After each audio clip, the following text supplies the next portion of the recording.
अस्सलामुअलैकुम, मैं हूं मुबशर चौधरी और आप देख रहे हैं MK Smart Solution. MK Smart Solution is a domain of chemistry. Here our training programme will clear your concepts from beginners to expert level. It means MK Smart Solution का मकसद है कि हमने तमाम स्टूडेंट्स के लिए मैट्रिक टू मास्टर लेवल तक तमाम केमिस्ट्री कोर्सेज को डिजिटलाइज करना है और हर लेवल के स्टूडेंट के लिए बहुत ही ज्यादा आसान और मददगार प्लेटफॉर्म क्रिएट करना है। चलिए अब देखते हैं आज का टॉपिक। अब बात करते हैं बेसिक मेटलर्जिकल ऑपरेशंस के बारे में। मतलब हमारा लेक्चर के हमने मेटलर्जिकल ऑपरेशंस को एनालाइज करना है, हमने मेटल्स की फील्ड को, मेटालिक इंडस्ट्री को डील करना है। यहाँ पे उन तमाम प्रोसेसेस को, उन तमाम रिएक्शंस को यहाँ पे डिस्कस करेंगे कि कैसे मेटल्स हासिल किए जाती हैं और कैसे उन्हें फर्दर डिफरेंट इंडस्ट्रीज में यूटिलाइज करते हुए डिफरेंट प्रोडक्ट्स बनाए जाते हैं। उन प्रोडक्ट्स में हम किन किन चीज़ों को इमेजिन कर सकते हैं, जैसे हमारे पास एरोप्लेन हो गए मेटल से बने हैं, उसके अलावा व्हीकल्स हो गई, कार्स हो गई, ऑटोमोबाइल्स हो गई। तो हम बात कर लेते हैं बाइक्स की, बात कर लेते हैं। ये सारे जो चीज़ें हैं ये मेटल से बनी है। एटलीस्ट हम घर में जो चम्मच इस्तेमाल करते हैं वो भी मेटल का होता है। तो हम कह सकते हैं बड़े से बड़ी चीज़ इमेजिन कर लें या छोटे से छोटी चीज़, metal is very essential and very important component in the field of chemistry, in the field of industrialisation.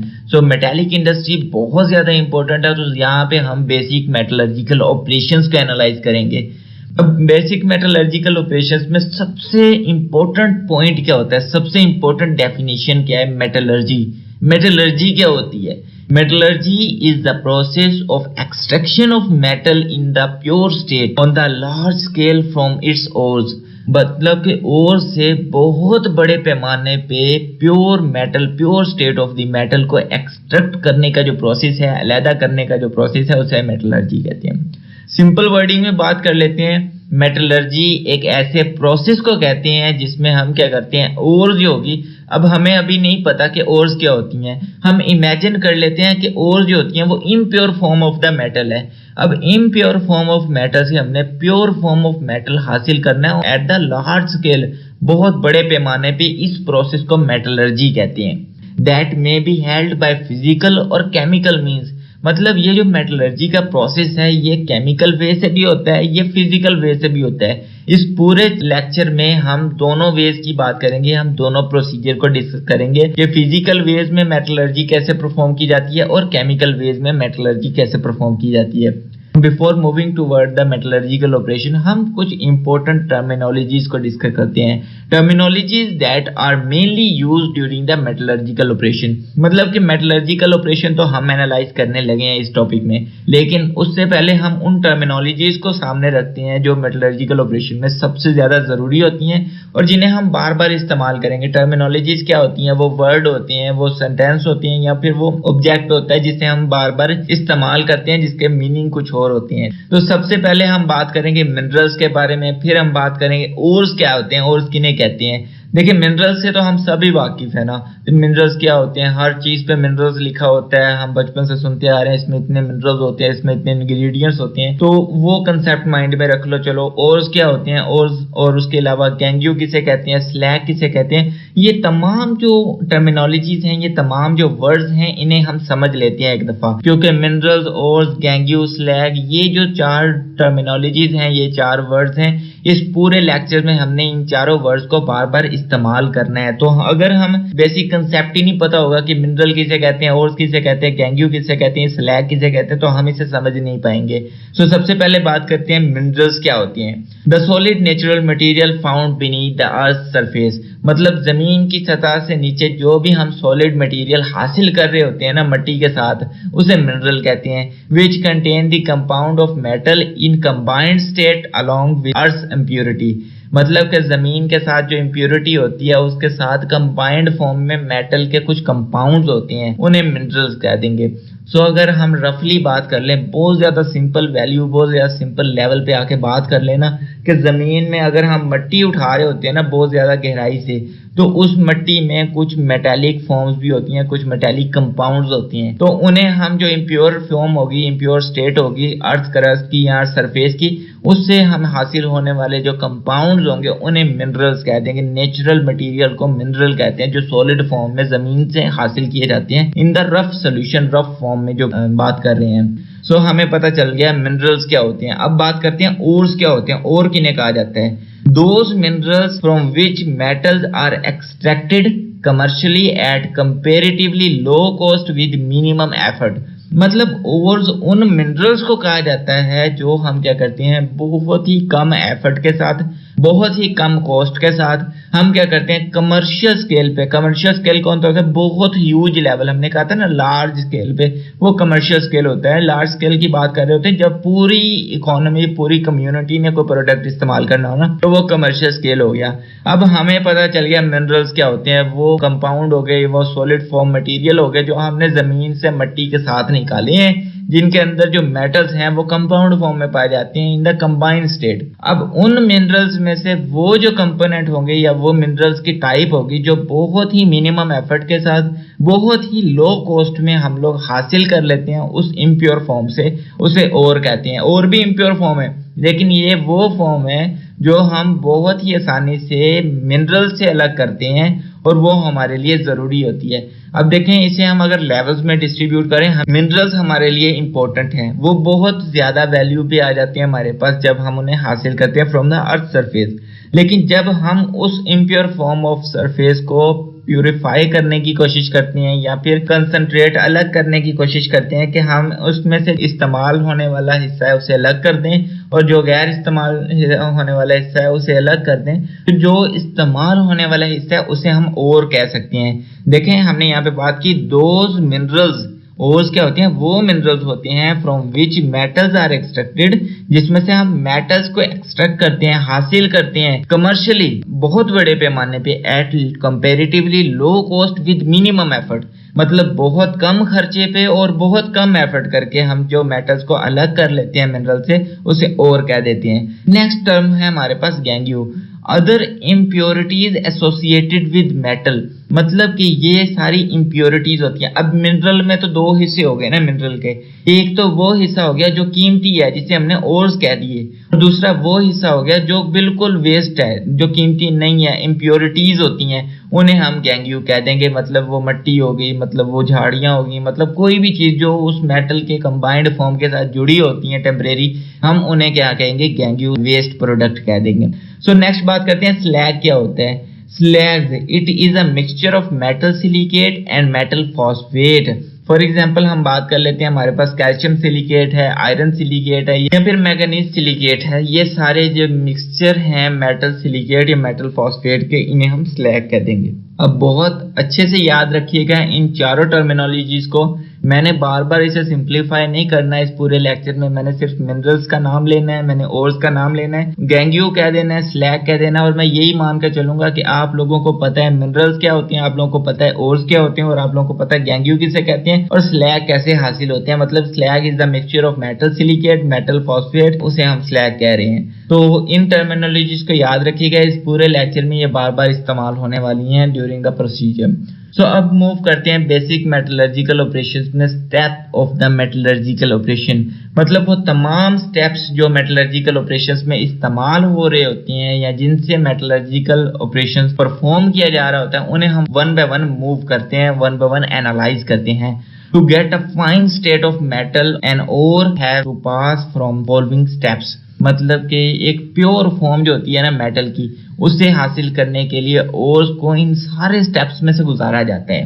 तो सबसे पहले हमारे पास क्या है? Concentration of ore. मतलब कि ओर्स को कंसंट्रेट कैसे किया जाता है। मतलब देखें, हमने बात की थी मिनरल्स होती हैं, मिनरल्स रफ फॉर्म होती है जिसे हम अर्थ सरफेस से हासिल कर लेते हैं, जिनमें मेटल जो होते हैं वो कंबाइंड फॉर्म में अटैच होते हैं। लेकिन हमने यहाँ पे बात करनी है कंसंट्रेशन ऑफ ओर। मतलब कि मिनरल्स में दो हिस्से थे, एक ओर जो यूजफुल प्रोडक्ट था, एक वेस्ट प्रोडक्ट था जिसे हमने गैंगियो कहा था। तो हमने सिर्फ उन मिनरल्स में से ओर्स को इकट्ठा करना है। मतलब कंसंट्रेशन ऑफ ओर को ही कलेक्ट करना, ओर्स को एग्रीगेट करने का जो प्रोसीजर है उसे कहते हैं कंसंट्रेशन ऑफ ओर। अब ये प्रोसीजर हम तीन तरीकों से कर सकते हैं, मतलब कह सकते हैं अल्टरनेटिव टू ईच अदर। पहला वे है हमारे पास ओर्स को इकट्ठा करने का ग्रेविटी सेपरेशन, मतलब ग्रेविटी की मदद से हम ओर्स को अलग कर लेते हैं गैंग्यू से, मतलब इंपॉर्टेंट प्रोडक्ट को वेस्ट प्रोडक्ट से ग्रेविटी सेपरेशन प्रोसेस के जरिए अलग कर लें। दूसरा प्रोसीजर है हमारे पास फोर्थ फ्लोटेशन प्रोसेस। इसमें क्या हो रहा होता है, इसमें एक बहाव के जरिए हम इंपॉर्टेंट पार्ट मतलब ओर्स को गैंग्यू से अलग कर लेते हैं, इंपॉर्टेंट प्रोडक्ट को वेस्ट प्रोडक्ट से अलग कर लेते हैं। नेक्स्ट हमारे पास है इलेक्ट्रोमैग्नेटिक सेपरेशन। ये भी बड़ा यूजफुल प्रोडक्ट है। इलेक्ट्रोमैग्नेटिक है मतलब मैग्नेटिक फील्ड प्रोड्यूस कर रहा होगा। अब मैग्नेटिक फील्ड हमेशा मेटल्स को अट्रैक्ट करती है। इसका मतलब कि हम मैग्नेटिक फील्ड्स अप्लाई करने के बाद क्या करेंगे कि जो मेटेलिक प्रोडक्ट होंगे मतलब कि ओर्स होंगे उन्हें अलग कर लेंगे, और जो गैंग्यू मतलब वेस्ट प्रोडक्ट होंगे उन्हें अलग कर देंगे। तो ये तीन बहुत ही इफेक्टिव मेथड्स थे, बहुत ही इफेक्टिव वेज थे कंसंट्रेशन ऑफ द ओर्स को एग्रीगेट करने का, ओर्स को अलग करने का, मतलब कह सकते हैं यूजफुल प्रोडक्ट को वेस्ट प्रोडक्ट से अलग करने का जो बहुत ही इफेक्टिव वे है वो है कंसंट्रेशन ऑफ ओर्स। नेक्स्ट हमारे पास है एक्सट्रैक्शन ऑफ मेटल। अब हमने कहा था जो ओर्स होते हैं वो 100% प्योर नहीं होते, लेकिन उनके साथ मेटल्स होते हैं जो रफ कंपाउंड्स के साथ एक कंबाइंड फॉर्म में एग्जिस्ट कर रहे होते हैं। अब हम उन ओर्स को फर्दर एनालाइज करेंगे, फर्दर डिफरेंट प्रोसेसेस में गुजारेंगे और प्योर मेटल को एक्सट्रैक्ट करेंगे, यानी कि हम मेटल को मजीद फिल्टर करके जो इम्प्योरिटीज हैं, जो वेस्ट हैं, उन्हें अलग कर देंगे, उन्हें फेंक देंगे, और जो उनमें से मेटेलिक प्रोडक्ट हैं उन्हें एक्सट्रैक्ट कर लेंगे। ये इस प्रोसीजर में, इस स्टेप में इन्वॉल्व होता है बेसिक मेटलर्जिकल ऑपरेशंस के। तो सबसे पहला पॉइंट क्या होता है, रोस्टिंग। रोस्टिंग एक पूरी इंडस्ट्री है, इसमें ओर्स को गुजारा जाता है और वेस्ट प्रोडक्ट को अलग कर दिया जाता है, और जो प्योर प्रोडक्ट होता है उसे अलग कर लिया जाता है। इसका अल्टरनेटिव हमारे पास है स्मेल्टिंग। स्मेल्टिंग भी वही काम परफॉर्म कर रहा है, बेस्मराइजेशन भी वही काम परफॉर्म कर रहा है। देखिए रोस्टिंग, स्मेल्टिंग और बेस्मराइजेशन, ये तीनों जो पॉइंट्स हैं, ये तीनों जो कंसेप्ट हैं, ये यूनिट्स हैं, ये एक काम परफॉर्म कर रहे हैं, extraction of metal from the ores. मतलब ओर्स में से मेटल को, देखिए पहले मिनरल था, बहुत सारा इम्प्योर फॉर्म था, उसको हमने थोड़ा प्यूरिफाई किया, हमने ओर्स अलग कर लिए। अब हमारे पास ओर्स हैं, पहले तो हमने फिजिकल वे से मतलब कंसंट्रेशन ऑफ ओर मतलब उसे फिजिकल वे परफॉर्म किया, फिर जब एक्सट्रैक्शन ऑफ मेटल आ गया ना, फिर हमने केमिकल वे परफॉर्म किए। मतलब केमिकल वे से हमने रोस्टिंग का प्रोसेस अप्लाई कर दिया, स्मेल्टिंग का प्रोसेस अप्लाई कर दिया, बेस्मराइजेशन का प्रोसेस अलग कर लिया और मेटल को मजीद प्योरीफाई किया। इसके बाद हमारे पास आ जाता है refining of the metal. Refining मतलब मेटल हमारे पास एक फॉर्म में आ गया, एक फाइनल प्रोडक्ट आ गया है, अब उसमें से भी हमने इम्प्योरिटीज अलग करनी है। मतलब कितने ज्यादा स्टेप बाय स्टेप वर्क कर रहे हैं कि pure form of the metal को हासिल करने के लिए। अब रिफाइनिंग ऑफ द मेटल, इसे हम सिंपल लैंग्वेज में कह देंगे प्यूरिफिकेशन ऑफ द मेटल। मतलब जब तक 100% मेटल को प्योर नहीं कर लेंगे ना, उस वक्त तक मेटल पे काम होता रहेगा।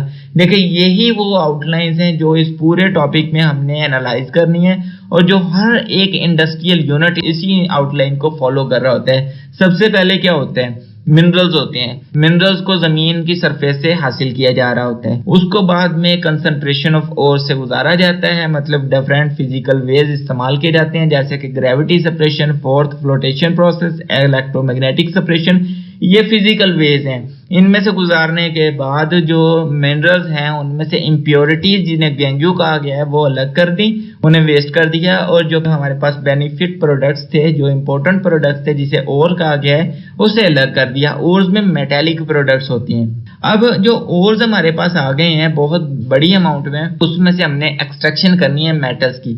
मतलब मेटल्स को कैसे एक्सट्रैक्ट करेंगे, through the process of chemical ways. Chemical way roasting, smelting, Bessemerisation, ये वेज होते हैं। इनमें हमने क्या करना है कि जो वो और हासिल किए गए थे उन्हें फर्दर प्यूरिफाई करना है, फर्दर प्रोसेसेस से गुजारना है, और हमारे पास बहुत बड़ी लेवल जो होगा वो प्योर मेटल की आ जाएगी। और थर्ड प्रोसेस हमारे पास, थर्ड स्टेज होगी वो रिफाइनिंग ऑफ द मेटल है। मतलब कि हमने जो फाइनल स्टेट थी एक्सट्रैक्शन ऑफ मेटल के बाद, उस मेटल को फिर रिफाइन करना है, फिर उसे प्योरीफाई करना है, और एक ऑथेंटिक फॉर्म जो होगी मेटल की उसे हासिल कर देना है, और उसके साथ डिफरेंट रिएक्शंस परफॉर्म करने के बाद उसे मुख्तलिफ इंडस्ट्रीज में भेज देना है, उसे मुख्तलिफ काम परफॉर्म करने के लिए इस्तेमाल करना है। अब जो हमारे पास फाइनल स्टेट होगी, मतलब जिसे लास्ट और थर्ड स्टेट कहेंगे, प्यूरिफाइड, मतलब प्यूरिफिकेशन के बाद जो मेटल इस्तेमाल हो रहा है उसे कह रहे हैं प्यूरिफाइड मेटल जो होगा, उसे डिफरेंट इंडस्ट्रीज में डिफरेंट पर्पसेस के लिए इस्तेमाल करेंगे। जैसे हम एरोस्पेस की बात कर लें, वो लोग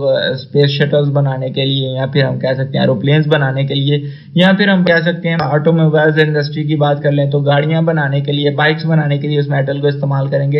या फर्दर हम क्राकरी की बात करें तो वो लोग उस फील्ड में अलग मेटल का इस्तेमाल करेंगे। मेटल वही है, प्रोसीजर वही है कि कैसे मिनरल्स हासिल किए गए और किन प्रोसेस से गुजारने के बाद हमने मेटल बना लिए।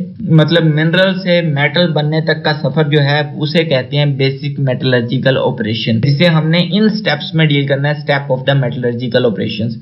तो अब हम सबसे पहले बात करते हैं कंसंट्रेशन ऑफ ओर्स, मतलब कि हमारे पास मिनरल्स आ चुके हैं, ठीक है, उन मिनरल्स को हमने प्यूरिफाई करना है, उसमें से ओर्स अलग कर देने हैं, कंसंट्रेशन ऑफ ओर अलग करनी है और गैंगियो को अलग करना है। गैंगियो को हमने वेस्ट कर देना है और ओर्स को हमने फर्दर प्रोसेसिंग में इन्वॉल्व कर देना है। चलो वन बाय वन मूव करते हैं बेसिक मेटलर्जिकल ऑपरेशन में, step of the metallurgical operation. तो सबसे पहले हम बात करें कंसंट्रेशन ऑफ ओर, मतलब सिंपल वर्डिंग में बात करते हैं प्यूरिफाइड द ओर, ओर्स को प्यूरिफाई करना है यहाँ पे। The process of removal of gangue from the ores is known as the concentration of ore, मतलब मिनरल्स में से ओर्स को अलग करने का प्रोसेस जिसमें हम गैंगियो को रिमूव कर देते हैं उसे कंसंट्रेशन ऑफ ओर कहा जाता है या प्यूरिफिकेशन ऑफ ओर कहा जाता है। Process involves in the concentration, मतलब उन तमाम प्रोसेस को डील करते हैं जो कंसंट्रेशन में इस्तेमाल किए जाते हैं। सबसे पहले बात करेंगे ग्रेविटी सेपरेशन के बारे में। ग्रेविटी सेपरेशन क्या है? मैंने आपको बताया था कि 3 वेज हैं, ग्रेविटी सेपरेशन, फोर्थ फ्लोटेशन और इलेक्ट्रोमैग्नेटिक सेपरेशन। तो ये जो 3 प्रोसेस है इन्हें वन बाय वन इस्तेमाल करेंगे, अल्टरनेटिव हैं एक दूसरे के, ठीक है, इनमें से कोई भी एक इस्तेमाल करके हम और उसको कंसंट्रेटेड फॉर्म में अलग कर सकते हैं। तो यहाँ पे सबसे पहले बात करते हैं ग्रेविटी सेपरेशन के बारे में। It is based on the difference of the gravity of the metallic ore and gangue particle, मतलब हमें पता है कि ग्रेविटी जो होती है हर पार्टिकल को एक डिफरेंट वैल्यू पे अपनी तरफ अट्रैक्ट कर रही होती है। देखिए अगर मेटल है तो वो ज्यादा हैवी होंगे, अगर हम इम्प्योरिटीज में मिट्टी की बात कर लें तो वो मेटल की निस्बत थोड़े लो होंगे। तो यहाँ पे ग्रेविटी सेपरेशन में क्या होगा कि उनकी ग्रेविटी डिफरेंस की वजह से मेटेलिक ओर को अलग कर लिया जाएगा और इम्प्योर प्रोडक्ट, वेस्ट प्रोडक्ट या गैंग्यू पार्टिकल्स को अलग कर लिया जाएगा। अब इसका प्रोसीजर क्या है? When the mixture of ore are added to a stream of water tank, मतलब ओर का एक मिक्सचर है, उसे वाटर टैंक मतलब सा पानी का टैंक होगा जिसमें पानी बह रहा होगा, उसमें ऐड किया जाएगा। Then powered heavy metal bearing ore particles settle down on agitation, मतलब कि वो पार्टिकल्स जो होंगे उस पूरे मिनरल्स के मिक्सचर में जिनके साथ हैवी मेटल्स अटैच होंगे वो नीचे बैठ जाएंगे उस टैंक में, और जो बाकी इम्प्योरिटीज होंगी, गैंगी होंगी, वो ऊपर पानी के आ जाएंगी या फिर अभी ऊपर ही मूव कर रही होंगी। While the light gangue particle are carried away by the water, मतलब जो लाइट पार्टिकल होंगे, जो वेस्ट प्रोडक्ट होंगे, मट्टी होगी या इस तरह के जो पार्टिकल्स होंगे, ग्रेविटी उन पे इफेक्ट नहीं कर रही होगी, वो पानी के साथ बह के वो अलग कर दिए जाएंगे या दूर चले जाएंगे पानी के साथ बहते हुए। तो ग्राफिकली हम इस प्रोसीजर को समझ लेते हैं कि यहाँ पे हमारे पास है एक ग्रेविटी सेपरेशन टैंक, यहाँ पे हम वाटर फ्लो टैंक कह लेते हैं, इसमें पानी है। तो यहाँ पे हमारे पास पिस्टन है, वाटर है, गिग एडक्शन है, इसके बाद हम बात कर लेते हैं फ्लोटिंग ओवरफ्लो है, जेट स्क्रीन है, और उसके बाद हम कंसंट्रेटेड ओर्स को भी देख सकते हैं। देखिए जब हम इसमें क्या करते हैं, इस टैंक में मिनरल्स ऐड करते हैं, तो आप देख रहे हैं कि ग्रेविटी सेपरेट कैसे कर रही है उन चीजों को। अब देखें यहाँ पे हमारे पास टोटली मिनरल्स हैं, ये वाइट और ब्राउन कलर के हमें शो हो रहे हैं पार्टिकल्स। जब हम उन्हें इसमें ऐड कर देते हैं तो उसमें सिर्फ और सिर्फ जो हैवी मेटल्स होंगे वो हैवी होने की वजह से वो नीचे चले जाएंगे, बॉटम में चले जाएंगे, और जैसे ही पिस्टन प्रेशर अप्लाई करेगा वो पानी को अप डाउन करता जाएगा, और जो लाइट वेट पार्टिकल्स होंगे, जो वेस्ट प्रोडक्ट्स होंगे या फिर गैंग्यू जिसे कहा गया है, वो बाहर निकल जाएंगे, और इस फॉर्म में हमारे पास जो बहुत ही ज्यादा हैवी वैल्यू होगी, कंसंट्रेटेड फॉर्म होगी, वो ओर्स की इकट्ठी हो गई। तो इस पूरे प्रोसीजर को हम एनालाइज कर सकते हैं, इसे कहते हैं gravity separation. First of all हमने बात की थी एक वाटर टैंक होगा, वाटर टैंक में वाटर फ्लो हो रहा होगा, उसके बाद हमने कहा था हम उसमें मिनरल्स ऐड कर देंगे। मिनरल्स को ऐड करेंगे तो मिनरल्स में जो और पार्टिकल्स एग्रीगेट किए होंगे इम्प्योरिटीज के साथ, वो क्या करेंगे, वो उस पानी में नीचे बैठ जाएंगे क्योंकि उन पर ग्रेविटी ज्यादा इफेक्ट कर रही है, और जो लाइट वेट प्रोडक्ट होंगे जिसे हमने गैंग्यू कह दिया, वो ऊपर ही फ्लो करेंगे, और जैसे ही पानी फ्लो करेगा वो पानी के साथ बहते हुए दूर चले जाएंगे। तो ये था हमारे पास ग्रेविटी सेपरेशन। तो नेक्स्ट बात कर लेते हैं फोर्थ फ्लोटेशन प्रोसेस की। फोर्थ फ्लोटेशन प्रोसेस मतलब के कंसंट्रेशन ऑफ ओर में, प्यूरिफिकेशन ऑफ ओर में अब दूसरा अल्टरनेटिव प्रोसीजर है। It based on the wetting characteristic of the ore and gangue particle with oil and water respectively। मतलब कि हम ऐसे कह लेते हैं जैसे ऑयल और पानी का कंसेप्ट होता है ना, मतलब पानी के ऊपर अगर हम ऑयल डालें तो ऑयल की डेंसिटी इतनी कम होती है कि ऑयल पानी के ऊपर मूव करता रहता है। बिल्कुल उसी तरह बात जब हमने वाटर या वेटिंग कैरेक्टरिस्टिक को एनालाइज करना है ओर्स की, क्योंकि हमने पहले भी बात कर ली कि ओर्स जो होती हैं वो हैवी वेट होती हैं, क्योंकि वो उनमें मेटालिक पार्टिकल्स या मेटालिक कंपाउंड जो होते हैं वो एग्रीगेट होते हैं, कंबाइंड होते हैं दूसरे पार्टिकल्स के साथ। प्रोसीजर की बात करें, when the mixture of ores are putted in the tank fill with the mixture of oil and water.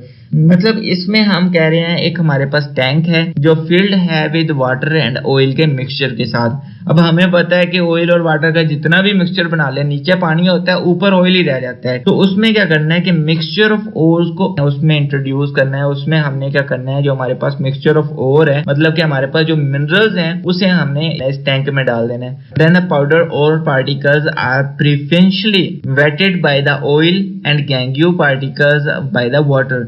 मतलब जो हमारे पास ओर्स पार्टिकल्स होंगे वो ऑयल के साथ मिक्सअप हो जाएंगे, गीले हो जाएंगे, और जो गैंग्यू के पार्टिकल्स होंगे वो पानी के साथ गीले हो जाएंगे। Hence, ore particles being lighter in weight come to the surface in the form of ores that can be skimmed। मतलब कि जब हम ऑयल और पानी के मिक्सचर में हम ऐड करेंगे मिनरल्स को, तो जो ओर्स होंगे वो ऑयल के साथ मिक्सअप होके ऑयल के साथ गीले हो जाएंगे। मतलब जिनमें मेटालिक पार्टिकल्स इन्वॉल्व होंगे वो ऑयल के साथ मिलने के बाद गीले हो जाएंगे और लाइट वेट हो जाएंगे। और जो मिक्सचर होगा हमारे पास इम्प्योरिटीज का, मतलब गैंग्यू का, क्योंकि वो पानी के साथ गीले हो रहे हैं तो वो थोड़े हैवी हो जाएंगे, गैंग्यू हैवी हो जाएगा और नीचे बैठ जाएगा, इकट्ठा हो जाएगा। और जो और पार्टिकल्स थे वो ऑयल के साथ वेट हुए हैं, गीले हुए हैं या मिले हैं, तो वो जरा लाइट वेट हो जाएंगे और उसके बाद वो ऊपर फ्लो करने लग जाएंगे। जैसे हम बात कर रहे थे पानी के ऊपर ऑयल फ्लो कर रहा होता है, क्योंकि ऑयल की डेंसिटी जो होती है वो कम होती है। तो उसके बाद जब और पार्टिकल्स ऊपर ही पानी के बह रहे होंगे तो हम उन्हें इकट्ठा कर लेंगे, स्कीम कर लेंगे। इसको हम इन्फोग्राफिकली समझने की कोशिश करते हैं in the concentration of ores में फोर्थ फ्लोटेशन प्रोसेस को। देखें यहाँ पे हमारे पास एक डायग्राम है, हमारे पास यहाँ पे एक टैंक है। इस टैंक में एक तरफ से हमारे पास फीड अप्लाई हो रही है, मतलब कि वो पानी और वो ऑयल का मिक्सचर डाला जा रहा है। फीड अप्लाई हो रही है मतलब कि यहाँ पे हम मिनरल्स को ऐड कर रहे होते हैं। इसमें बबल्स भी होते हैं, इसमें सलरी भी होती है, इसमें एग्रीगेटर्स भी होते हैं, और नीचे हमारे पास एक टरबाइन लगी होती है जो फोर्थ फ्लोटेशन परफॉर्म कर रही होती है और एयर को सप्लाई कर रही होती है। अब इसमें क्या हो रहा है, इसमें हमें पता है कि ये जो लिक्विड है यहाँ पे वो पानी और ऑयल का मिक्सचर है। जब फीड में मतलब कि हमने मिनरल्स ऐड कर दिए, हमने impure form of the ores इसमें ऐड कर दिए, तो वो जो ओर्स होंगे वो ऑयल में वेट हो जाएंगे, ऑयल पार्टिकल्स के साथ मिल जाएंगे और लाइट वेट हो जाएंगे और ऊपर इकट्ठे होना, सरफेस पे इकट्ठे होना शुरू हो जाएंगे। और उसके बाद जो हमारे पास है गैंग्यू पार्टिकल, मतलब वेस्ट प्रोडक्ट होंगे, वो पानी के साथ अटैच हो जाएंगे और हैवी हो जाएंगे और जो बॉटम में इकट्ठा होना शुरू हो जाएंगे। ये आपको नजर आ रहा है कि ये ब्राउन सी कलर की, ये हमारे पास वेस्ट प्रोडक्ट है। तो उसके बाद जो हमारे पास ओर्स हैं वो जब ऊपर आ गए तो उन्हें हटा लिया, स्कीम कर लिया जाएगा एक डिफरेंट प्रोसेस के साथ। और आपको यहाँ नजर आ रहा होता है कंसंट्रेटेड ओर्स अलग कर लिए जा रहे हैं, और नीचे जो प्रोसेस है हमारे पास स्कीम्ड ऑफ द गैंग्यू, उसे अलग कर लिया जाएगा थ्रू द ट्यूब। तो ये प्रोसीजर है। देखिए हमने ग्रेविटी सेपरेशन में बात की थी, पानी की मदद से हम जब उसमें मिनरल्स ऐड करते हैं तो जो हमारे पास ओर्स होती हैं वो थोड़े हैवी होते हैं due to the attachment of metallic particles, वो नीचे बैठना शुरू हो जाते हैं। और जो हमारे पास गैंग्यू होता है वो लाइट वेट होता है, वो ऊपर सरफेस पे इकट्ठा होना शुरू हो जाता है। हम उसे हटाने के बाद हम जो नीचे वाले इंपॉर्टेंट एग्रीगेशन थी उसकी ओर्स की, उन्हें कर लेते हैं और हमारे पास कंसंट्रेशन ऑफ ओर्स बन जाती है। लेकिन इस मेथड में फोर्थ फ्लोटेशन प्रोसेस में क्या होता है कि हमने उस टैंक में पानी और ऑयल का मिक्सचर डाला होता है। अब जैसे ही ओर्स जो होते हैं वो ऑयल के कांटेक्ट में आती हैं तो वो उसके साथ अटैच हो जाते हैं, क्योंकि ऑयल्स की डेंसिटी कम होती है, इस वजह से ऑयल्स उन्हें क्या करता है, उन्हें लाइट वेट बना देता है ओर्स को। और जो गैंग्यू होते हैं वो पानी के कांटेक्ट में आते हैं, क्योंकि उनकी डेंसिटी बढ़ जाती है पानी के कांटेक्ट में आने के बाद, वो नीचे बैठ जाते हैं। तो ये दोनों ओर्स और गैंग्यू को अलग कर लिया जाता है फ्रॉम द मिनरल्स, और ओर्स को इस प्रोसेस में ऊपर से कलेक्ट कर लिया जाता है और गैंग्यू को नीचे से अलग कर लिया जाता है। ये होगा फोर्थ फ्लोटेशन प्रोसेस। अब हम बात करते हैं कंसंट्रेशन ऑफ ओर्स में या प्यूरिफिकेशन ऑफ ओर्स में इलेक्ट्रोमैग्नेटिक सेपरेशन के बारे में। इलेक्ट्रोमैग्नेटिक सेपरेशन क्या होती है? ये देखें, नाम से जाहिर हो रहा है इलेक्ट्रोमैग्नेटिक सेपरेशन, मतलब कि इलेक्ट्रोमैग्नेटिक फील्ड अप्लाई की जा रही होती है। It based on the separation of magnetic ore from the non magnetic impurities by the means of electromagnet.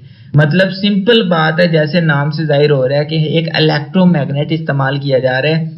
अब हमें पता है कि जितने भी मेटल्स हैं वो मैग्नेट की तरफ अट्रैक्ट करते हैं, तो उसमें मैग्नेटिक अट्रैक्शन होती है। और जितने भी गैंगियो होंगे वो इम्प्योर फॉर्म होंगे, उनमें ऐसी कोई मेटालिक अट्रैक्शन नहीं होगी, तो वो अलग वेट रखेंगे। तो यहाँ पे क्या करेंगे कि हमने मैग्नेटिक ओर को नॉन मैग्नेटिक इम्प्योरिटी मतलब गैंगियो से अलग करना है through the mean of electromagnet. Procedure में बात कर लेते हैं। The powdered ore is dropped over the leather belt, मतलब एक चमड़े का बेल्ट होता है, उस पे हमने क्या करना है, पाउडर जो होगा हमारे पास ओर्स का, उसे गिरा देना है, उससे बिछा देना ऊपर ना।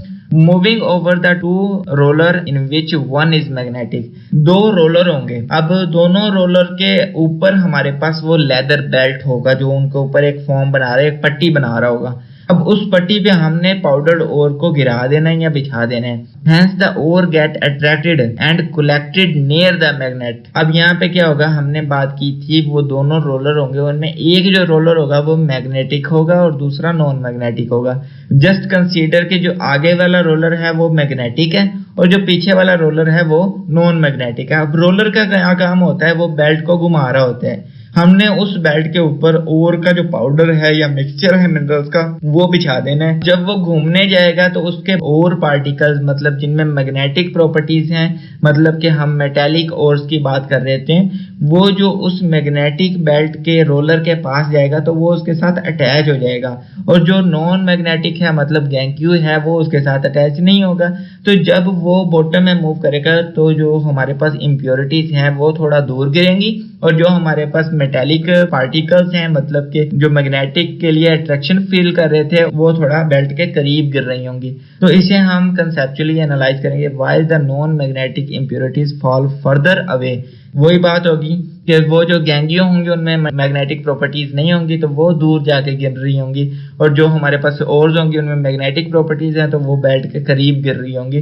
तो इस प्रोसेस में इलेक्ट्रोमैग्नेटिक सेपरेशन ऐसे वर्क कर रहा होता है। इन्फोग्राफिकली हम इसे बात कर लेंगे कंसंट्रेशन ऑफ ओर में इलेक्ट्रोमैग्नेटिक सेपरेशन में। देखें यहाँ पे हमारे पास है कंसेप्ट, ये हमारे पास दो रोलर हैं जिसमें आगे वाला रोलर जो है वो मैग्नेटिक रोलर है, उसमें मैग्नेटिक फील्ड है। ऊपर इनके एक पट्टी लगी हुई है जिसे हमने लेदर बेल्ट कह दिया। उसके ऊपर हमने फाइनली ग्राउंडेड ओर डाला, मतलब कि पाउडर फॉर्म में जो मिनरल्स होंगे, जो पाउडर फॉर्म में हमारे पास ओर होंगे वो डाल दिया हमने इसके ऊपर। जब वो रोलर वर्क करेगा मैग्नेटिक फील्ड क्या करेगी, पाउडर ओर्स को मतलब के मेटेलिक ओर्स को अट्रैक्ट करेगी। इम्प्योरिटीज होंगी क्योंकि उनमें कोई मैग्नेटिक प्रॉपर्टी नहीं होगी तो वो फ्रीली जाके दूर गिर रही होंगी उससे, और जो हमारे पास मैग्नेटिक प्रॉपर्टीज वाली ओर्स होंगी, मैग्नेटिक फील्ड अप्लाई हो रही होगी तो वो उस बेल्ट के करीब गिर रही होंगी। तो इस तरह हमारे पास मैग्नेटिक पार्टिकल्स और नॉन मैग्नेटिक पार्टिकल्स अलग हो जाएंगे। तो ये तीन मेथड हमने एनालाइज किए हैं for the concentration of ore, जिसमें हमने सबसे पहले बात कर ली ग्रेविटी सेपरेशन की, उसके बाद हमने बात कर ली फोर्थ फ्लोटेशन की, और उसके बाद अब हमने बात कर ली इलेक्ट्रोमैग्नेटिक सेपरेशन की। तो ये हमने फर्स्ट जो स्टेप था उसे कंप्लीट कर लिया। अब जरूरी नहीं है कि हमने एक प्यूरिफाइड ओर को इन तीनों में से गुजारना है, इन तीनों में से किसी एक प्रोसेस का इस्तेमाल करके हम कंसंट्रेशन ऑफ ओर बना सकते हैं, मतलब कि ओर्स को गैंगियो से अलग कर सकते हैं। इसके बाद बात करेंगे स्टेप नंबर 2 की extraction of metal from the concentrated ores, मतलब कि हम कंसंट्रेटेड ओर्स में से मेटल्स को कैसे एक्सट्रैक्ट, मतलब जो ओर हमने लास्ट में हासिल की है उसमें हमने pure form of the metal को कैसे अलग करना है, अब उस प्रोसेस की तरफ जाएंगे।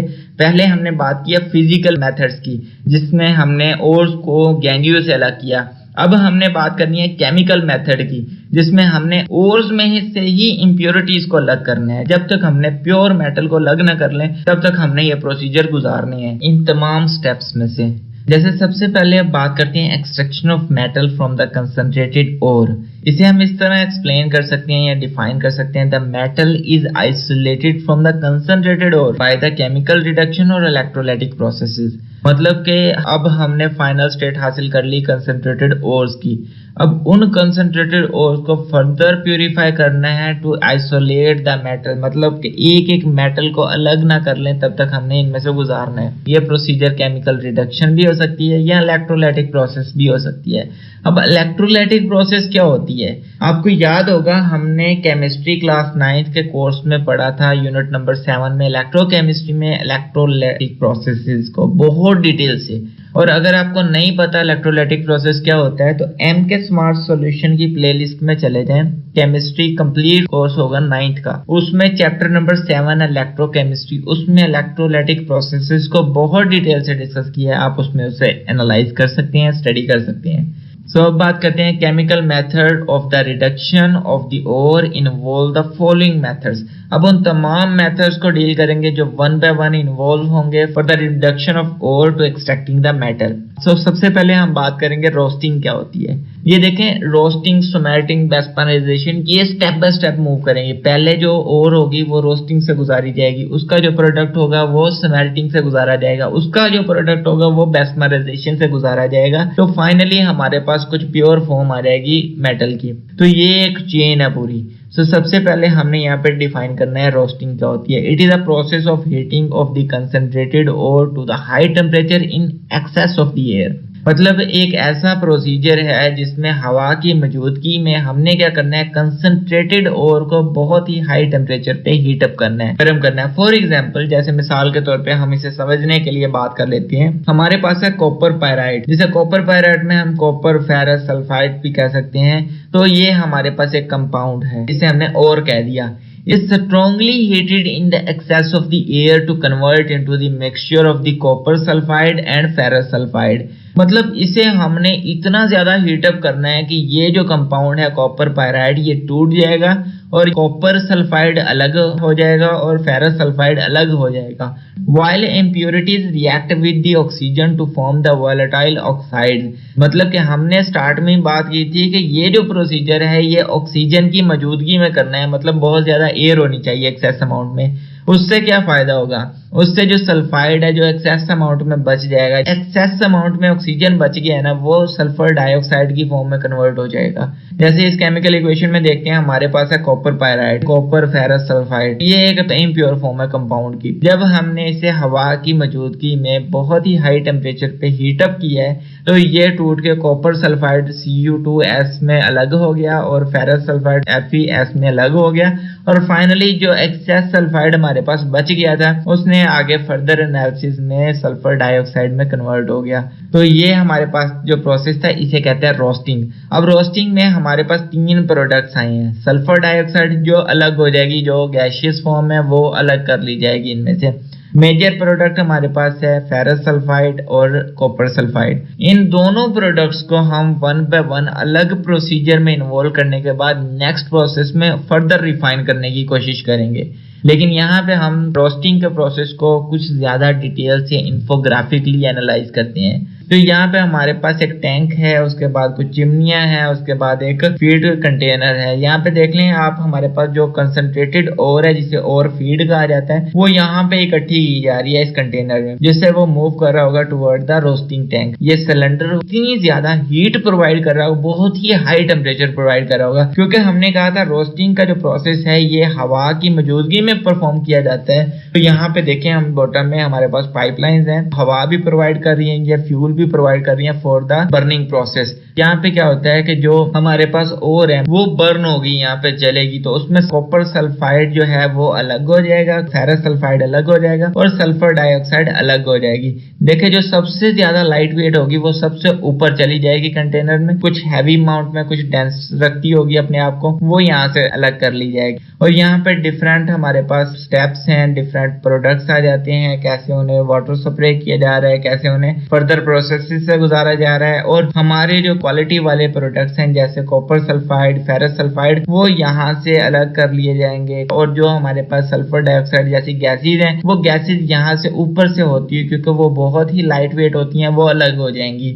सो हमने यहाँ पे जो हमारे यूजफुल प्रोडक्ट्स होंगे उन्हें इस्तेमाल करना है फॉर द नेक्स्ट प्रोसीजर। अब नेक्स्ट प्रोसीजर क्या है, देखिए extraction of metal from the concentrated ore में हमारे पास केमिकल मेथड में नेक्स्ट मेथड है, सेकंड ऑप्शन है या सेकंड लेवल की बात कर लेते हैं, smelting. Smelting is further heating of the roasted ore with sand flux and coke in the presence of excess air in blast furnace। हमने पहले रोस्टिंग का प्रोसेस से गुजारा तो वहां पे हमने बहुत ज्यादा वैल्यू पे हीट अप किया था उस मेटल को, उस ओर को। अब रोस्टिंग के बाद जो प्रोडक्ट आया है, मतलब हमारे पास रोस्टेड ओर है, उसको हमने क्या करना है, सैंड फ्लैक्स के साथ बहुत ज्यादा हीट अप करना है, हीटिंग प्रोवाइड करनी है, टेम्परेचर प्रोवाइड करना है in the process of air, हवा की मौजूदगी में, इन ब्लास्ट फर्नेस। ये एक और फर्नेस है, उसमें हमने रोस्टिंग के प्रोडक्ट को फर्दर रिफाइन करना है और उसके बाद हमारे पास कौन से प्रोडक्ट आ जाएंगे, स्मेल्टिंग। अब प्रोसीजर की तरफ चलते हैं। It is highly exothermic process, ये बहुत ही ज्यादा एक्सोथर्मिक प्रोसेस है। अब देखिए इस रिएक्शन के बाद ये खुद हीट जनरेट कर रहा होता है। Therefore, a small amount of the coke is required in this process। यही वजह है कि कुछ थोड़ी सी अमाउंट में कोक भी ऐड की जाता है इस प्रोसेस में। अब आप सोच रहे होंगे कोक वो पीने वाली होगी, नहीं, ऐसा कुछ नहीं है। हमने, आपको याद होगा डिस्ट्रक्टिव डिस्टिलेशन ऑफ कोल में पढ़ा था, हमारे पास एक एंड प्रोडक्ट आ जाता है कोक, उसे इसमें ऐड करेंगे, ठीक है, just to maintain the temperature of furnace, furnace के टेम्परेचर को मेंटेन करने के लिए। क्योंकि हमने बात की है जो स्मेल्टिंग का प्रोसेस है उसमें हमने कॉपर पायराइड को ब्रेक किया था तो हमारे पास कॉपर सल्फाइड और फेरस सल्फाइड आ गए थे। यहाँ पे इमेजिन कर लें कि हमने उन फेरस सल्फाइड और कॉपर सल्फाइड को ब्रेक करना है, हीटअप करना है। तो ये जो प्रोसेस है ये बहुत ज्यादा एक्सोथर्मिक है। एक्सोथर्मिक उस प्रोसेस को कहते हैं जिसमें जो कंपाउंड होते हैं जब वो टूटते हैं तो वो खुद हीट पैदा कर रहे होते हैं। तो उस हीट को मेंटेन करने के लिए हम कुछ अमाउंट में कोक ऐड कर देते हैं इस प्रोसेस में, उस ब्लास्ट फर्नेस में। During the process first the ferrous sulphide oxidise to form the ferrous oxide which react with the sand to form the iron silicate slag. देखें हमने कहा था स्लैग क्या होते हैं, जब वो सिलिकेट्स बना रहे, वो मिक्सचर बना रहे होते हैं ना मेटल्स के साथ, तो उसे स्लैग कह लेते हैं। यहाँ पे ब्लास्ट फर्नेस में फर्स्ट प्रोसीजर क्या हुआ है कि हमने फेरस सल्फाइड ऐड कर दिया है इस फर्नेस में टू ऑक्सीडाइज्ड, मतलब कि हमने कहा था ब्लास्ट फर्नेस में एक्सेस एयर की मौजूदगी में रिएक्शन होनी है। तो एक्सेस एयर, ऑक्सीजन तो होगी, ऑक्सीजन होगी तो ऑक्सीडाइजेशन होगी, ऑक्सीडाइजेशन होगी तो हमारे पास जो फेरस सल्फाइड है वो फेरस ऑक्साइड में कन्वर्ट हो गया। मतलब जो सल्फर होगा वो ऑक्सीजन के साथ इंटरेक्ट करते हैं सल्फर डाइऑक्साइड की फॉर्म में कन्वर्ट होकर वो अलग हो जाएगा। लेकिन आयरन का पार्टिकल है हमारे पास, वो ऑक्सीजन के साथ रिएक्ट करते ही ऑक्सीडाइज हो जाएगा और हमारे पास फेरस ऑक्साइड बना देगा। वो फेरस ऑक्साइड फर्दर सैंड के साथ रिएक्ट कर जाएगा, मतलब वो आगे फर्दर सिलिकेट्स के साथ रिएक्ट करेगा और उसके बाद आयरन सिलिकेट स्लैग बना देगा। जैसे हमारे पास ये फाइनल प्रोडक्ट है FeSiO3, ठीक है, ये है आयरन Fe और SiO3 जो हमारे पास है ये सिलिकेट है। तो ये इस फॉर्म में कन्वर्ट हो गया आफ्टर द ऑक्सीडेशन, और जो सल्फर थी वो सल्फर डाइऑक्साइड की फॉर्म में कन्वर्ट होकर रिमूव हो गई है। और next, it being lighter rise to the top and remove from the hole of the blast furnace. अब इस फॉर्म में जब ये आयरन सिलिकेट स्लैग की फॉर्म में कन्वर्ट हो गया, ये बहुत ज्यादा लाइट वेट हो गया है और ये ऊपर जाएगा और फर्नेस के टॉप से इसे रिमूव कर लिया जाएगा। तो केमिकल इक्वेशन में हम इसे एनालाइज कर लेते हैं। फर्स्ट हमारे पास था फेरस सल्फेट, उसे जैसे ही ऑक्सीजन की मौजूदगी में हीटअप किया गया, मतलब बहुत ज्यादा ऑक्सीजन ऐड की गई, तो वो फेरस ऑक्साइड और सल्फर डाइऑक्साइड में कन्वर्ट हो गया। अब उसमें सल्फर डाइऑक्साइड तो वैसे ही अलग हो गई। जो फेरस ऑक्साइड थी वो फर्दर सैंड के साथ SiO2 के साथ अटैच होगी, रिएक्ट कर गई और उसके बाद हमारे पास आयरन सिलिकेट बना दिया, एक स्लैग बना दिया, इसने मिक्सचर बना दिया। और ये मिक्सचर क्योंकि लाइट वेट होता है, ये ऊपर टॉप से फर्नेस के रिमूव कर लिया जाएगा एक होल के जरिए। नेक्स्ट हमारे पास दूसरा कंपोनेंट था इसी प्रोसीजर में। On the other hand we can discuss about the copper sulphide. अब दूसरा प्रोडक्ट हमारे पास कॉपर सल्फाइड था जो कि हमने रोस्टिंग के रिजल्ट में हमने हासिल किया था। तो यहाँ पे हमारे पास कॉपर सल्फाइड भी बिल्कुल उसी तरह ऑक्सीडाइज हो जाएगा in the presence of excess air और कन्वर्ट हो जाएगा कॉपर ऑक्साइड में, which further reacts with the unreacted ferrous sulphide. मतलब कि जो फेरस सल्फाइड बच गया था, मतलब अनरिएक्टेड था, ये उसके साथ रिएक्ट करेगा to form the ferrous oxide. मतलब ये कॉपर ऑक्साइड जो होगा ये फेरस सल्फाइड को दोबारा इन रिएक्शन में इन्वॉल्व कर देगा, जो फर्नेस में बच गया था पहले रिएक्शन के बाद, ये उसे भी ऑक्सीडाइज कर देगा और फेरस ऑक्साइड में कन्वर्ट कर देगा और खुद फिर कॉपर सल्फाइड में कन्वर्ट हो जाएगा। मतलब ये कैटलिस्ट के तौर पे एक्ट कर रहा होगा यहाँ पे। मतलब कि यहाँ पे हमारे पास जो कॉपर सल्फाइड था वो ऑक्सीडाइज हो गया in the presence of excess air, और वो कॉपर ऑक्साइड में कन्वर्ट होगा, और वो कॉपर ऑक्साइड जो बची हुई है हमारे पास अनरिएक्टेड फेरस सल्फाइड थी उसके साथ दोबारा रिएक्शन परफॉर्म करेगा और फेरस ऑक्साइड में कन्वर्ट हो जाएगा, और वो फेरस ऑक्साइड अलग कर ली जाएगी, या जैसे हमने पहले बात की है from the top hole of the blast furnace, और नेक्स्ट हमारे पास कॉपर सल्फाइड फिर आ जाएगी। In this way copper sulphide and ferrous sulphide form the mixture. इसी फॉर्म में कॉपर सल्फाइड और ferrous sulphide at the end state एक मिक्सचर बना देंगे, मतलब जिसमें कॉपर सल्फाइड और फेरस सल्फाइड पाया जा रहा होगा। This molten mixture called matte, मतलब ये जो कॉपर सल्फाइड और फेरस सल्फाइड का जो मोल्टन मिक्सचर होता है जो एंड पे बच जाता है उसे हम कह सकते हैं ये मैट है, मैट के नाम से पुकारा जाता है। It is withdraw from the lower hole as it contain about 45% of the copper. ये जो मैट होता है, देखें हमने पता है कि फेरस सल्फाइड को कॉपर ऑक्साइड दोबारा फेरस ऑक्साइड में कन्वर्ट कर देता है और वो टॉप होल से अलग कर ली जाती थी, लेकिन जो हमारे पास कॉपर सल्फाइड बच जाएगी, जो कॉपर की कंसेंट्रेशन होगी उसमें वो 45% होगी, और क्योंकि ये एक लिक्विड फॉर्म में सेमी सॉलिड फॉर्म में एग्जिस्ट कर रहा होगा, कॉपर सल्फाइड और फेरस सल्फाइड का मिक्सचर जो फर्दर वर्क नहीं कर रहा होगा उसे मैट कह दिया गया होगा, और वो उस ब्लास्ट फर्नेस के बॉटम में एक होल होगा, लोअर होल, उससे अलग कर लिया जाएगा, विथड्रॉ कर लिया जाएगा। अब इसकी केमिकल इक्वेशन को हम इस तरह समराइज कर सकते हैं यहाँ पे कि हमारे पास है यहाँ पे कॉपर सल्फाइड। देखें पहले हमने फेरस सल्फाइड की बात कर ली, कॉपर सल्फाइड यहाँ पे रिएक्ट कर रहा है एक्सेस एयर के ऑक्सीजन के साथ और ये कन्वर्ट हो जाएगा कॉपर ऑक्साइड में, और ये कॉपर ऑक्साइड और साथ में हमारे पास साइड प्रोडक्ट आ जाएगा सल्फर डाइऑक्साइड। सल्फर डाइऑक्साइड क्योंकि बहुत ज्यादा लाइट वेट है, ये भी एज अ होल ऊपर टॉप पे चली जाएगी और अलग कर ली जाएगी इन द ब्लास्ट फर्नेस। नेक्स्ट जो हमारे पास कॉपर ऑक्साइड होगा ये फर्दर रिएक्शन में इन्वॉल्व हो जाएगा विद द फेरस सल्फाइड। ये फेरस सल्फाइड यहाँ पे वो फेरस सल्फाइड जो फर्स्ट रिएक्शन में बच गया था एज एन अनरिएक्टेड, वो फर्नेस में एग्जिस्ट कर रहा होगा, ये उस फेरस सल्फाइड को दोबारा ऑक्सीडाइज कर देगा और कॉपर सल्फाइड और फेरस ऑक्साइड में कन्वर्ट हो जाएगा, मतलब कॉपर ऑक्साइड कॉपर सल्फाइड में कन्वर्ट हो गया और जो हमारे पास फेरस सल्फाइड था वो फेरस ऑक्साइड में कन्वर्ट हो गया। सो ये था कंप्लीट प्रोसेस ऑफ स्मेल्टिंग।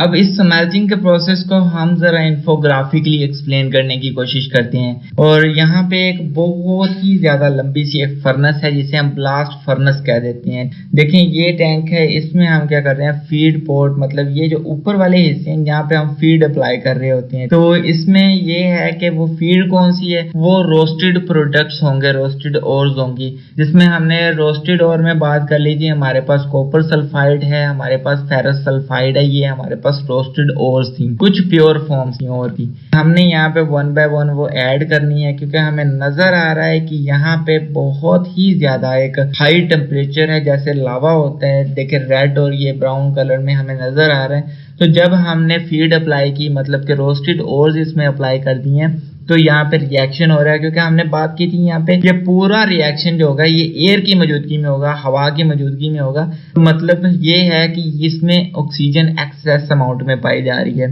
तो जैसे ही मतलब कॉपर सल्फाइड और फेरस सल्फाइड इसमें आते हैं हवा की मौजूदगी में, ऑक्सीजन की मौजूदगी में, तो ऑक्सीडाइज होना शुरू हो जाते हैं। क्योंकि फर्स्ट फेरस सल्फाइड की बात की थी, चलो उसी को डील करते हैं। फेरस सल्फाइड जैसे ही इतने हाई टेम्परेचर पे ऑक्सीजन से इंटरेक्ट करता है वो फेरस ऑक्साइड में कन्वर्ट हो जाता है, और जो सल्फर होती है वो सल्फर डाइऑक्साइड में कन्वर्ट हो जाती है और ऊपर यहाँ से रिमूव हो जाती है। ये नजर आ रहा होगा आपको ऑफ गैस का पोर्शन, यहाँ से वो रिमूव हो जाती है।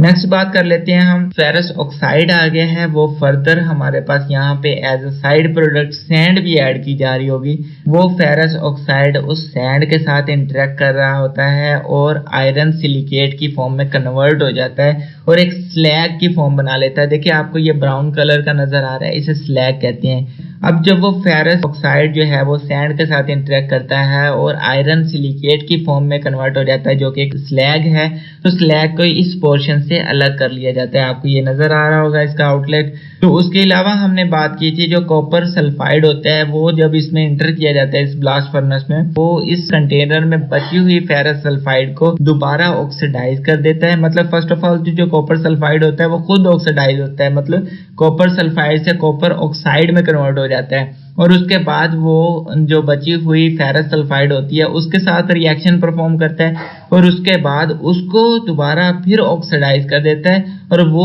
ऑक्सीडाइज फेरस वो इंटरेक्ट करेगा सैंड के साथ और स्लैग बना लेगा, मतलब कि आयरन सिलिकेट में कन्वर्ट हो जाएगा और वो वैसे ही स्लैग की फॉर्म में अलग हो जाएगा। लेकिन जो कॉपर सल्फाइड दोबारा बन गया होगा वो एंड पे बॉटम में चला जाएगा। ये रेड कलर का आपको बॉटम नजर आ रहा होगा। यहाँ पे हमारे पास वो unreacted copper sulphide ferrous sulphide पाए जा रहे होंगे जो रिएक्ट नहीं कर पा रहे होंगे मजीद, तो वो एक मिक्सचर की फॉर्म में, एक सेमी सॉलिड की फॉर्म में कन्वर्ट हो गया। रेड कलर में आपको जो नजर आ रहा है इसे हम मैट कह देंगे, मतलब the mixture of copper sulphide and ferrous sulphide is known as mat.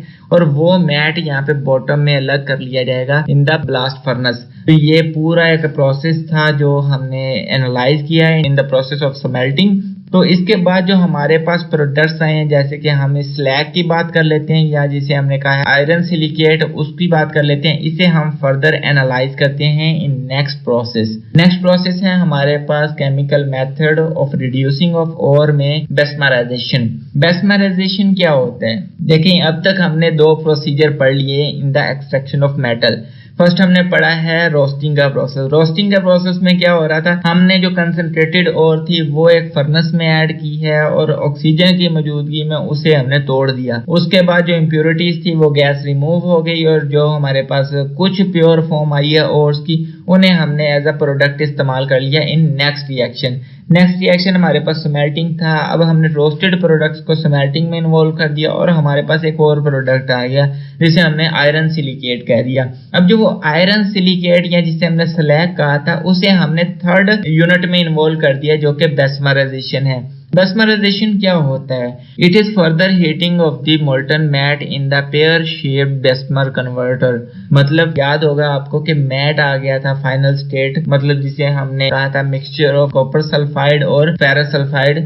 तो उस मिक्सचर को, मैट को, हमने एक पेयर शेप्ड बेस्मर कन्वर्टर नाम का एक यूनिट होगा, ये भी एक फर्नेस की तरह ही एक्ट कर रहा होगा, उसमें ऐड करना है। उस प्रोसेस को कहते हैं बेस्मराइजेशन। देखें, इसने साइड प्रोडक्ट को भी रिमूव नहीं किया है, इसने उसे भी फर्दर यूटिलाइज किया इन डिफरेंट रिएक्शन और उसमें से भी यूजफुल प्रोडक्ट्स को अलग कर लिया है। प्रोसीजर की तरफ मूव करते हैं। Bessemer converter it fix in the power so it can be tilted in any direction. देखें, जो बेस्मर कन्वर्टर है ये एक यूनिट है जो एक डिफरेंट यूनिट्स के साथ, मशीनरी के साथ अटैच होता है और ये टिल्ड किया जा सकता है, ये हिल सकता है, इसे मूव करवा सकते हैं। ये कोई सॉलिड एक डेंस कंस्ट्रक्टेड स्ट्रक्चर नहीं है, इसे हम ऐसे कह सकते हैं वेरी मोबाइल स्ट्रक्चर है। इसे हम टिल्ड कर सकते हैं, इसकी डायरेक्शन चेंज कर सकते हैं, इसमें बहुत सारे फीचर्स हैं।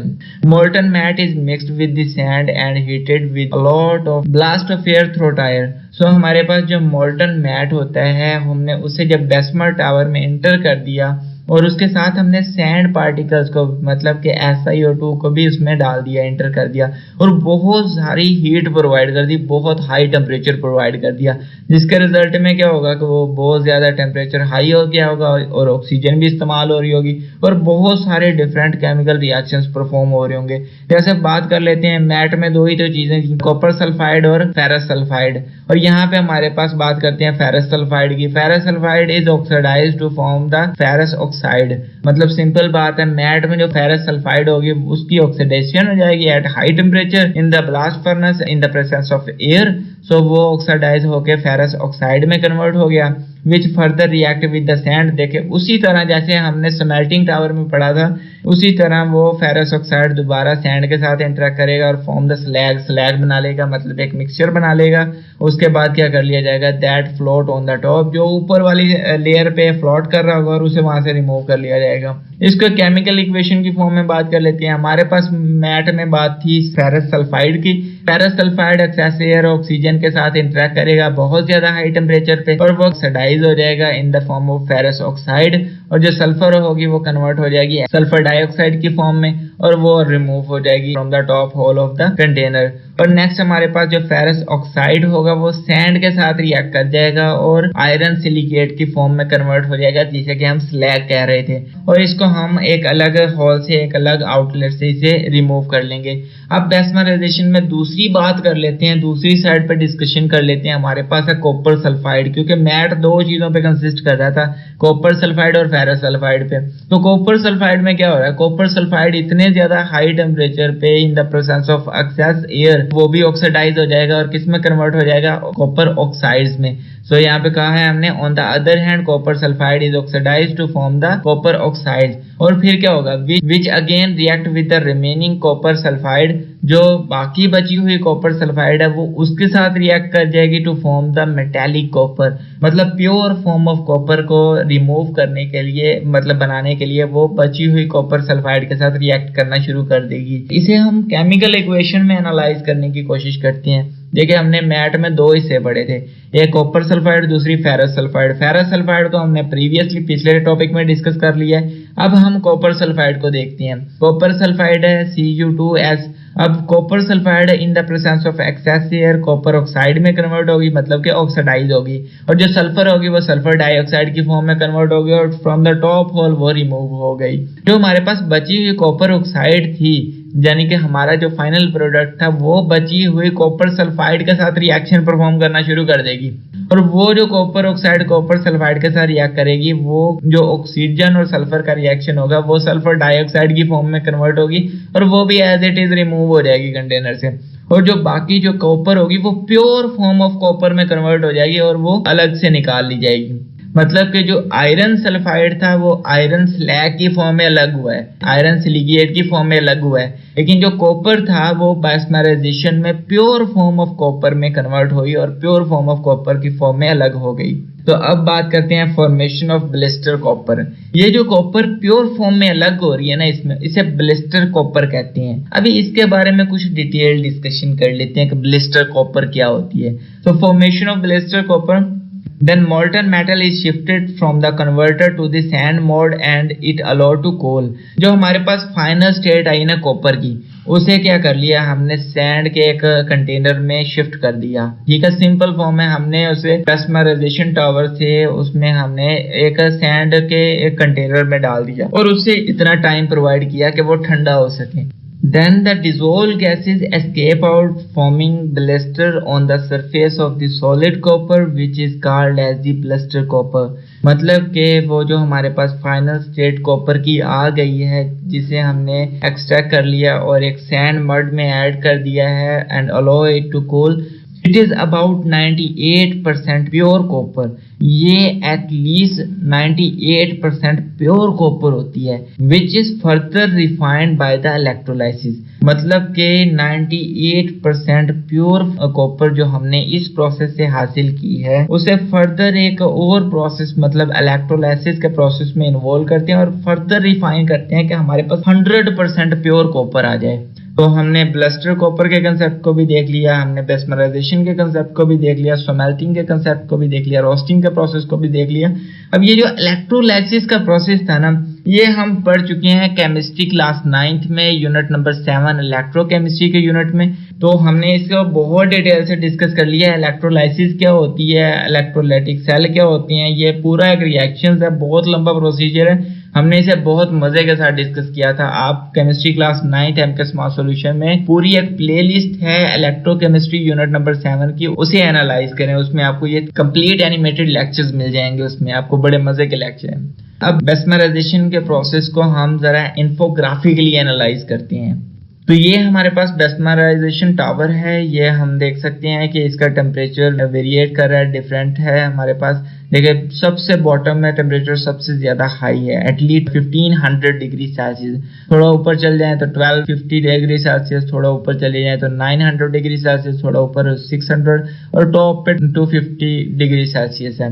तो इतने टेम्परेचर के वेरिएंट्स अवेलेबल हैं इन बेस्मराइजेशन टावर। हमने देखा है कि स्मेल्टिंग के बाद हमने दो प्रोडक्ट्स हासिल किए थे, एक तो आयरन स्लैग था और दूसरा मोल्टन मैट था।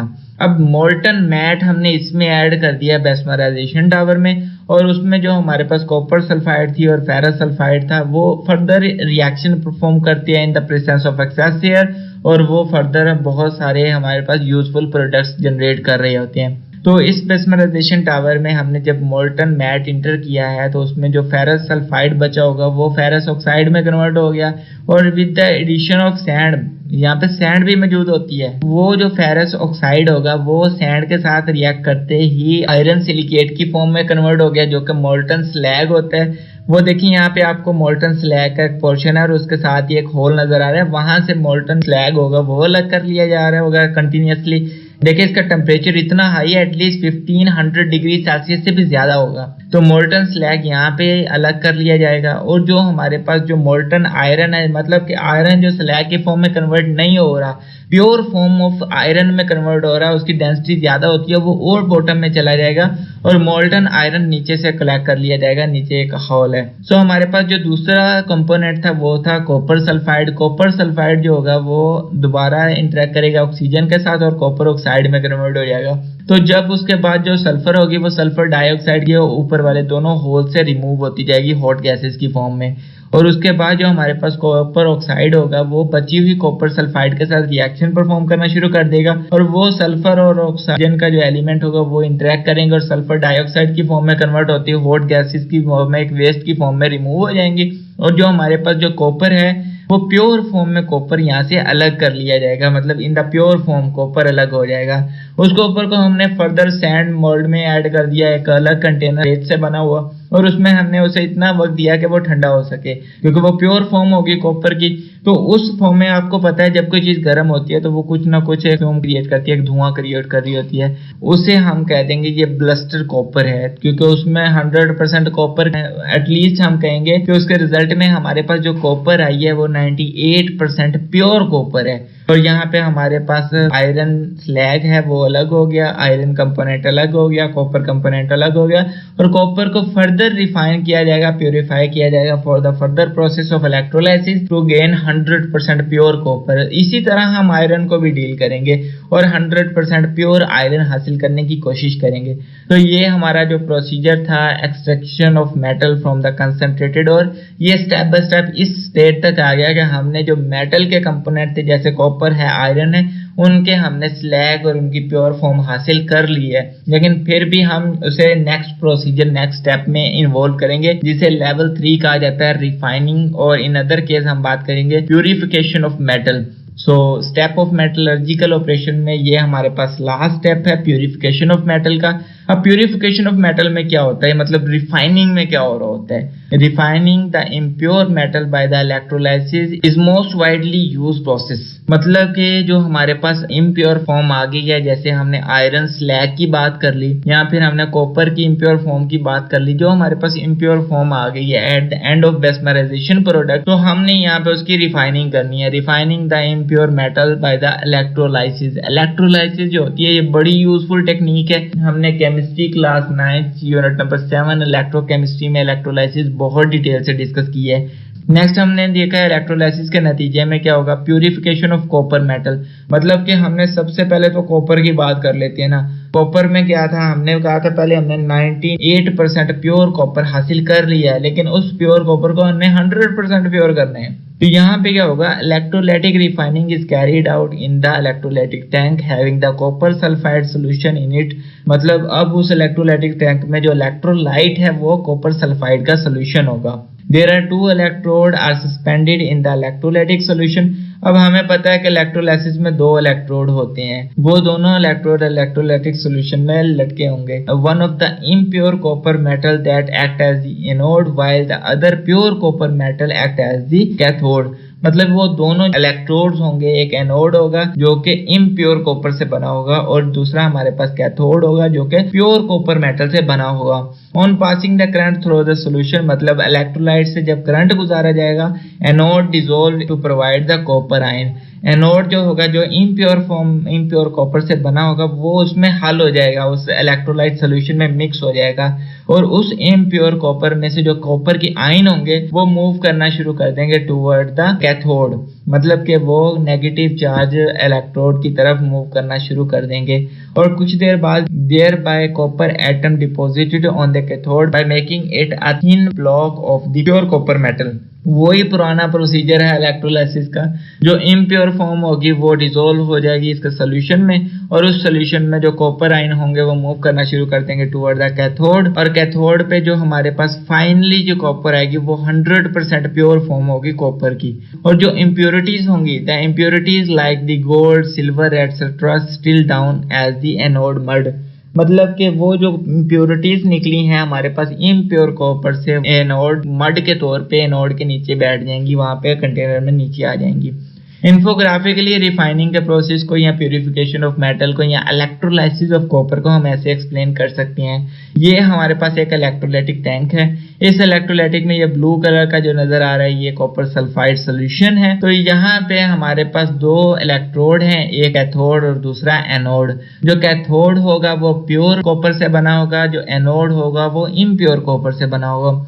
और जब इलेक्ट्रोलाइसिस स्टार्ट होगी, मतलब जो इलेक्ट्रिक करंट प्रोवाइड किया जाएगा टुवर्ड द इलेक्ट्रोलाइट, तो यहाँ पे हमारे पास जो एनोड होगा वो डिसॉल्व हो जाएगा इलेक्ट्रोलाइट में, और उसमें जो कॉपर कैटाइंस होंगे वो मूव करना शुरू कर देंगे टुवर्ड द कैथोड, और कैथोड पे जाके कैथोड के साथ एक ब्लॉक बना लेंगे ऑफ द प्योर कॉपर। और इम्प्योर एनोड में जो इम्प्योरिटीज थी वो एनोड के नीचे एक मड की फॉर्म में एग्रीगेट हो जाएंगी, कलेक्ट हो जाएंगी, जिसे हम एनोड मड कह सकते हैं। तो इसमें आपको तमाम कंसेप्ट समझ आ गया होगा कि इलेक्ट्रोलाइसिस कैसे होती है। देखें, ये जो इलेक्ट्रोलाइसिस या इलेक्ट्रोलाइटिक प्रोसेसेस हैं ये हमने केमिस्ट्री क्लास 9 यूनिट नंबर 7 में बहुत डिटेल से पढ़े हैं इलेक्ट्रोकेमिस्ट्री में। अब हम बात कर लेते हैं, इस पूरे 1 घंटे के एक लेक्चर में हमने बेसिक मेटलर्जिकल ऑपरेशन को बहुत डिटेल से डिस्कस कर लिया। हमने आगाज किया था मिनरल्स को इकट्ठा करने से और हमारा एंड हुआ है 99.9% प्योर कॉपर बनाने से। तो इसमें हम क्या करते हैं, बेसिक मेटलर्जिकल ऑपरेशन में step of the metallurgical operations को डिटेल डिस्कशन करते हैं एक फ्लो शीट के जरिए। तो यहाँ भी आपको नजर आ रही होगी extraction of the copper flow sheet. अब क्योंकि हमने कॉपर को एंड पे बहुत ज्यादा प्यूरिफाई किया, आयरन को भी इसी तरह प्यूरिफाई किया जाएगा, लेकिन यहाँ पे कॉपर की बात कर लेते हैं। हम कॉपर की फ्लो शीट बना रहे हैं क्योंकि हमने मेटल की बात करनी, तो कॉपर हो आयरन हो सारे मेटल ही होते हैं। जस्ट एक कंसेप्ट बनाने के लिए कि हमने एक रफ फॉर्म से एक मेटल की फॉर्म में कन्वर्ट करने के लिए जो प्रोसीजर बनाए हैं और जो स्टेप बाय स्टेप हमने उसे गुजारा है वो कैसे हुए हैं, उसे हम 1 बाय 1 डील करते हैं। सबसे पहले हमारे पास था क्रश ओर।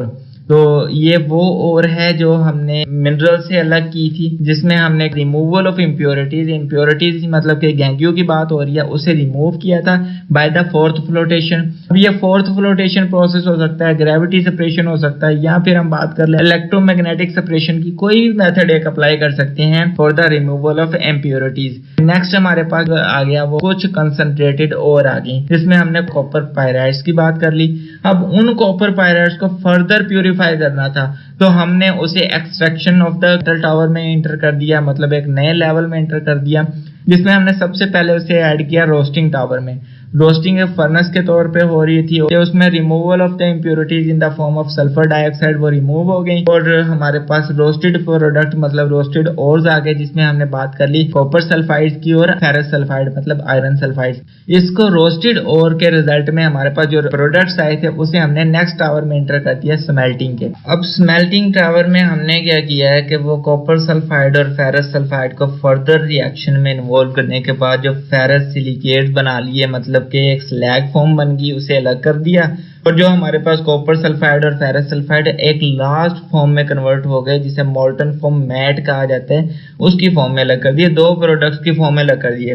जो तो स्लैग था हमारे पास, मतलब के फेरस सिलिकेट जो हमारे पास था आयरन सिलिकेट, उसे तो हमने एक और रिएक्शन में इन्वॉल्व करने के लिए एक अलग स्टेप के लिए बचा लिया, लेकिन जो मैट था हमने उसे फर्दर एक टावर में इंटर कर दिया, जिसे बेस्मराइजेशन कहते हैं। उस बेस्मराइजेशन में क्या होता है, रिमूवल ऑफ इम्प्योरिटीज अलग कर दी, और जो हमारे पास ब्लस्टर कॉपर था मतलब 98% प्योर जो कॉपर था वो हमने उसमें से हासिल कर लिया। और उसी तरह हमारे पास जो स्लैग था मतलब के आयरन सिलिकेट का प्रोडक्ट भी हमने बेस्मराइजेशन टावर से अलग किए हैं। और जो हमारे पास ब्लस्टर कॉपर आ गई मतलब 98% प्योर कॉपर जो हमारे पास आई है, उसे हमने फर्दर इलेक्ट्रोलाइटिक मतलब रिफाइनिंग में इन्वॉल्व कर दिया। अब इलेक्ट्रोलाइटिक रिफाइनिंग में क्या किया कि जो इम्प्योरिटीज थी उन्हें हमने अलग कर लिया है, और जो हमारे पास 99.9% प्योर कॉपर है उसे हमने हासिल कर लिया। अब जरा अंदाजा करें कि हमारे पास इनिशियली जो थी वो बिल्कुल एक मिट्टी से भरी हुई एक मिनरल्स की फॉर्म थी, इतनी ज्यादा इम्प्योर फॉर्म थी, और हमने उसमें से 99.9% प्योर मेटल हासिल किया है। इसी तरह हमने बकाया मेटल जो होते हैं जैसे गोल्ड, सिल्वर, प्लाटिनियम एटसेट्रा, बहुत सारे मेटल्स होते हैं, आयरन होते हैं, उन्हें भी इसी तरह अलग करते हैं। लेकिन ये देखें ना कि इंडस्ट्रियलाइजेशन में सिर्फ और सिर्फ एक मेटल की प्योर फॉर्म को हासिल करने के लिए कितने सारे रिएक्शंस में से गुजारा जाता है उसको। तो ये हमारा था बेसिक मेटलर्जिकल ऑपरेशंस का टॉपिक। तो नेक्स्ट हम डील करेंगे स्टेप बाय स्टेप बहुत सारे इंडस्ट्रियल प्रोसेसेस के साथ, जिससे हमें इंडस्ट्रियलाइजेशन की अहमियत भी समझ आएगी और हम समझ पाएंगे कि इंडस्ट्रियलाइजेशन ने ह्यूमन का या मैनकाइंड का स्टैंडर्ड लिविंग स्टाइल कैसे इंप्रूव किया है। देखें, हमने इम्प्योरिटीज को एनालाइज किए, इम्प्योरिटीज को इस्तेमाल करते हुए हमने उसमें से pure form of metal, pure form of required और डिजायर्ड प्रोडक्ट को अलग कर लिया और उन प्रोडक्ट को फर्दर डिफरेंट इंडस्ट्रीज में सेंड किया for the formation of different products. अब देखिए, यहाँ से जो हमें प्योर कॉपर मिल रही है, अब ये केबल इंडस्ट्री में चली जाएगी या फर्दर मेटालिक यूनिट्स में चली जाएगी, इंडस्ट्रियल यूनिट्स में चली जाएगी। इसमें बहुत सारे फर्दर रिएक्शंस परफॉर्म होंगे और बहुत सारी एक एप्लियंसेस की फॉर्म में ये इस्तेमाल हो रही होगी। अब इसी तरह अगर मेटल की बात कर लें, इन मेटलर्जिकल ऑपरेशंस के बाद जो मेटल हमारे पास आयरन हासिल होगा वो एक और इंडस्ट्री में चला जाएगा और वो किसी और पर्पस के लिए इस्तेमाल होगा। अब गोल्ड की बात कर लें, वो किसी और इंडस्ट्री में चला जाएगा और किसी और पर्पस के लिए इस्तेमाल होगा। तो मेटलर्जिकल ऑपरेशन मतलब इंडस्ट्रियल एप्लियंसेस की कितनी ज्यादा वैल्यू है और इंडस्ट्रीज ने आज अलग ही रेवोल्यूशन बना दिया, कायम किया है to improve the standard of our country, our environment. उम्मीद करता हूँ हमारी ये मेहनत आपके लिए मददगार साबित हो। प्लीज हमारे चैनल को सब्सक्राइब, लाइक, शेयर जरूर करें और अगर आप इस तमाम कोर्स को एक ऑर्गेनाइज्ड वे में स्टडी करना चाहते हैं तो आप हमारी वेबसाइट mksmathsolution.blogspot.com, जिसका लिंक डिस्क्रिप्शन में मौजूद है, उसे विजिट करें। यहाँ पे आपको आपके कोर्स से रिलेटेड तमाम डाटा एक वेल ऑर्गेनाइज्ड फॉर्म में मिलेगा from the matric to master level. Thanks to watch. If you have any query, you can find me in comment box or you can also contact me on WhatsApp. Khuda Hafiz.